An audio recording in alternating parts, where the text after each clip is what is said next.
Jingle tunes. एक गांव में एक गरीब किसान रहता था। उसका नाम था किशन। वो गांव के जमींदार के खेत में काम करके अपना घर चलाता था। उसके परिवार में उसकी बीवी और 2 छोटे बच्चे थे। खेती के काम से मिलने वाली मजदूरी में वो जैसे तैसे अपना गुजारा करता था। किशन के घर के हालात पहले से ही ऐसे नहीं थे। किशन का खुद का भी एक खेत था जिससे उसे अच्छे पैसे मिल रहे थे। उसके पिताजी बीमार हो गए और उनके इलाज के लिए उसे वो खेत बेचना पड़ा और इसलिए वो जमींदार के खेत में मेहनत मजदूरी करके अपने परिवार का पेट पालने लगा। ऐसे ही एक दिन खेत में काम करते हुए उसका कुदाल खेत में किसी धातु के वस्तु से टकराया। किशन को इस बात का बड़ा आश्चर्य हुआ। उसे लगा कहीं खेत में पुरखों का गढ़ा हुआ खजाना तो नहीं मिल रहा। ये सोचकर किशन ने उस वस्तु के आजू बाजू की मिट्टी हटाकर वो वस्तु को गड्ढे से बाहर निकाला। वो वस्तु एक धातु का पतीला था। पतीले को देखने के बाद किशन बहुत दुखी हो गया। कैसा खजाना और कैसा क्या मिला, क्या तो ये खाली पतीला। जाने दो, नसीब मेरा। धूप तो बहुत ही है। अब थोड़ा खाना खा लेता हूँ और थोड़ी देर सोता हूँ। ये कहकर निराश हुए किशन ने अपना कुदाल उस पतीले में फेंक दिया। उसके बाद किशन ने एक बड़े पेड़ के नीचे बैठकर दोपहर का खाना खाया और थोड़ा आराम किया। थोड़ी देर बाद किशन ने सोचा चलो फिर से काम शुरू करना चाहिए।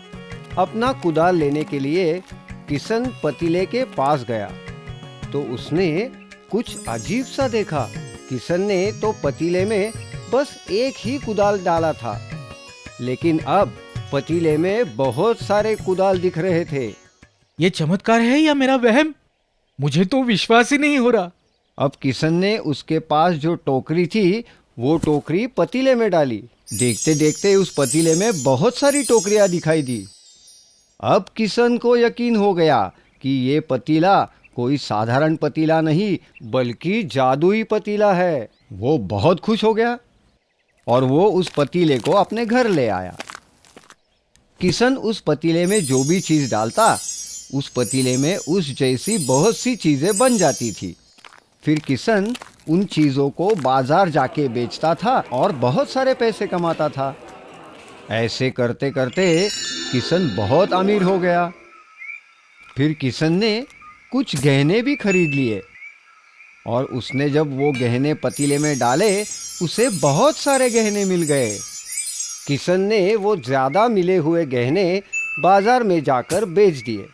अब किशन और भी अमीर हो गया। किशन का पड़ोसी था मोहन। किशन अचानक अमीर होने से मोहन किशन से जलने लगा था। इतने कम दिनों में किशन इतना अमीर कैसे हो गया? इसके पीछे जरूर कोई राज है, मुझे वो ढूंढना पड़ेगा। फिर मोहन ने किशन पर नजर रखना शुरू कर दिया। कुछ दिनों में ही मोहन को जादू के पतीले के बारे में मालूम हुआ। मोहन तुरंत ही जमींदार के पास गया और उसने जमींदार को जादुई पतीले की पूरी कहानी सुनाई। मोहन, ये जो बोल रहे हो वो सब सच है ना? हाँ, ये बात बिल्कुल सही है। आप मुझ पर यकीन कीजिए, मैंने अपनी आंखों से देखा है। फिर जमींदार तुरंत ही किशन के घर आए और पूछा, क्यों रे किशन, मोहन बता रहा है कि तेरे पास एक जादुई पतीला है। कहाँ से चुराया रे? अरे नहीं नहीं नहीं सरकार, मैं ये चुरा कर नहीं लाया। मुझे ये खेत में काम करते हुए मिला। अगर ये तुझे खेत में मिला है तो ये पतीला मुझे मिलना चाहिए, क्योंकि वो जमीन मेरी है। ला दे वो पतीला, मैं उस जादुई पतीले को अपने पास रखूंगा। किशन बहुत गिड़गिड़ाया, लेकिन जमींदार उसकी एक भी बात सुनने को राजी नहीं थे। जमींदार ने वो जादुई पतीला लिया और वे अपने घर चले गए। फिर जमींदार ने भी उस जादुई पतीले से बहुत सारे गहने और बहुत कीमती चीजें पाई और उन्हें बाजार में बेच के बहुत सारे पैसे भी कमाए।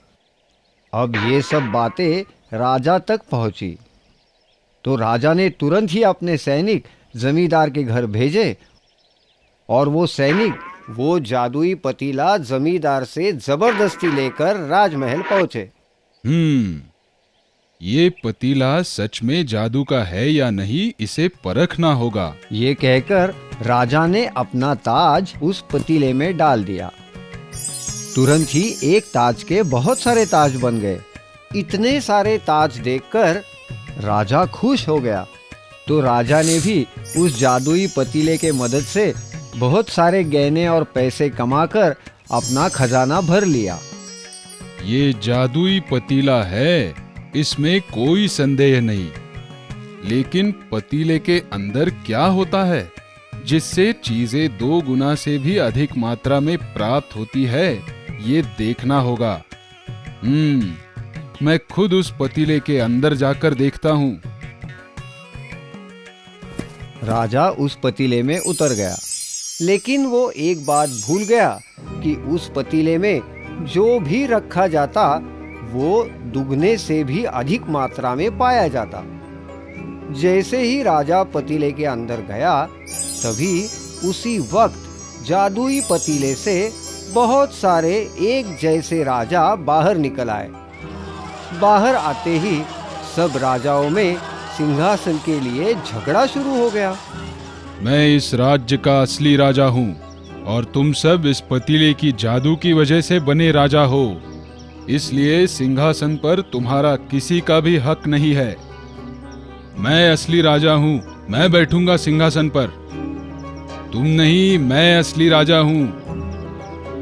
सुनो सब लोग, सिंहासन पर कौन बैठेगा इसका निर्णय हमारे बीच के युद्ध के बाद ही होगा। चलो तैयार हो जाओ। फिर देखते ही देखते उन राजाओं में सिंहासन के लिए लड़ाई छिड़ गई और उस घमासान लड़ाई में सब राजाओं ने एक दूसरे को मार दिया। लड़ाई में राज्य का असली राजा भी मारा गया और केवल इतना ही नहीं, इस लड़ाई में राजाओं के साथ जादुई पतीला भी टूटकर नष्ट हो गया। जल्दी ही ये खबर जमींदार और किशन दोनों को पता चली।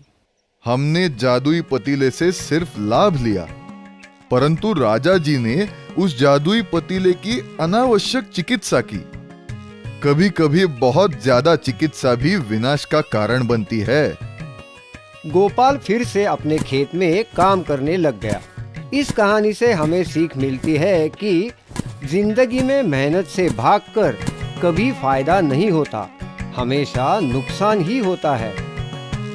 हम आपके लिए हमेशा नई कहानियाँ और नए गाने लेकर आते रहेंगे। तब तक आप गाते और देखते रहिए jingle Toons, jingle Toons, jingle Toons.